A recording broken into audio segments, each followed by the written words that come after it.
ሰላም ሰላም ውድ የእውቀት አድማስ ቤተሰቦች ሰላማችሁ ይዛ እንዴት ናችሁ? በዚህ ቻናል አማርኛ፣ እንግሊዘኛ፣ ሂሳብ እና ሌሎች ትምህርቶችን በኢሞ፣ በቴሌግራም፣ በዋትሳፕ እና በጉግል ሚት እያስተማር እንገኛለን። ስለሆነም ፕላስ 251ን እያስቀደማችሁ በ978 40 92 73 ደውላችሁ በመመዝገብ በቀጥታ መማር ትችላላችሁ።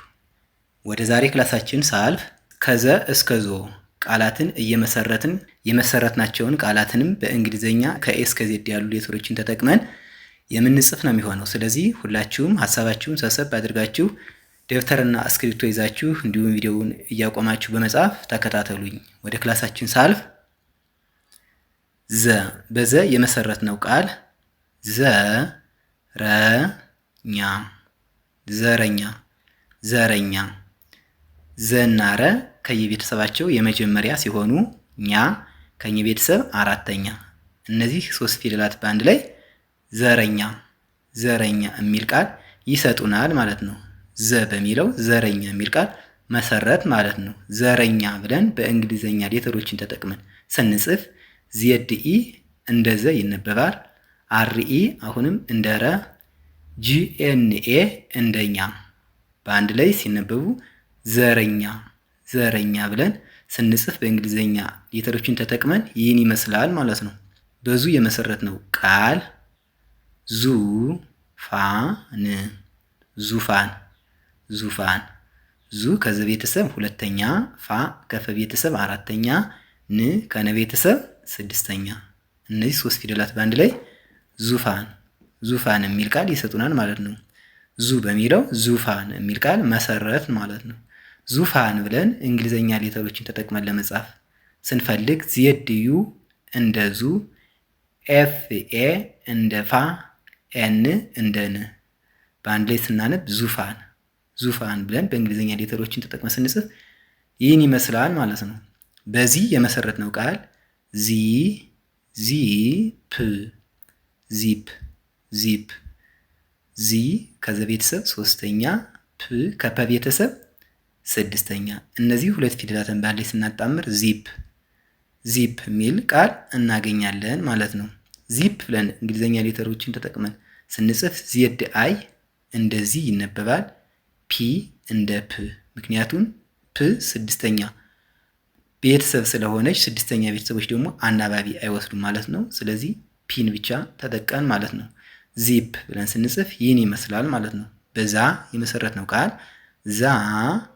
ዛሬ ሬ ዛሬ ዛ ከዘ ቤተሰብ አራተኛ፣ ሬ ከረ ቤተሰብ አምስተኛ። እነዚህን ሁለት ፊደላት ማለት ስናጣምር ዛሬ ዛሬ የሚል ቃል ይሰጠናል። በእንግሊዘኛ ሌተር ተጠቅመን ስንጽፍ ደግሞ ዜድኤ እንደ ዛ ይነበባል። አርኢ እንደ ሬ ይነበባል። ስለዚህ ዛሬ ዛሬ ብለን ስንጽፍ እነዚህን የእንግሊዘኛ ሌተሮች እንጠቀማለን ማለት ነው። በዚህ የመሰረትነው ቃል ዜጎች ዜጎች ዜጎች ዜ ከዘ ቤተሰብ አምስተኛ፣ ጎ ከገ ቤተሰብ ሰባተኛ፣ ች ከቸ ቤተሰብ ስድስተኛ። እነዚህ ሶስት ፊደላት ወይም ሆሄያት በአንድ ላይ ዜጎች ዜጎች የሚል ቃል ይሰጡናል ማለት ነው። ዜጎች ብለን እንግሊዘኛ ሌተሮችን ተጠቅመን ስንጽፍ ደግሞ ዜድኢ እንደ ዜ ይነበባል። ጂኦ እንደ ጎ ይነበባል። ሲኤች እንደ ች ይነበባል ማለት ነው። ዜጎች ብለን ስንጽፍ ይህን ይመስላል ማለት ነው። በዚህ የመሰረትነው ቃል ዝምታ ዝምታ ዝምታ ዝናም ከየቤተሰባቸው ስድስተኛ፣ ታ ከተቤተሰብ አራተኛ። እነዚህ ሶስት ፊደላት በአንድ ላይ ዝምታ ዝምታ የሚል ቃል ይሰጡናል ማለት ነው። ዝምታ ብለን ስንጽፍ ዜድ እንደ ዝ፣ ኤም እንደ ም፣ ቲኤ እንደ ታ።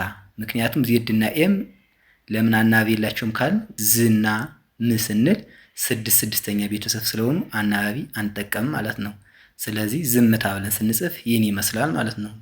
በዞ የመሰረትነው ቃል ዞረች ዞረች ዞረች ዞ ከዘ ቤተሰብ ሰባተኛ፣ ሮ ከረ ቤተሰብ መጀመሪያ፣ ች ከቸ ቤተሰብ ስድስተኛ። እነዚህ ሶስት ሆሄያትን በአንድ ላይ ስናጣምር ዞረች ዞረች የሚል ቃል ይሰጠናል ማለት ነው። እንግሊዝኛ ሌተሮችን ተጠቅመን ስንጽፍ ዜድ ኦ እንደ ዞ ይነበባል። አር ኢ እንደ ረ ይነበባል።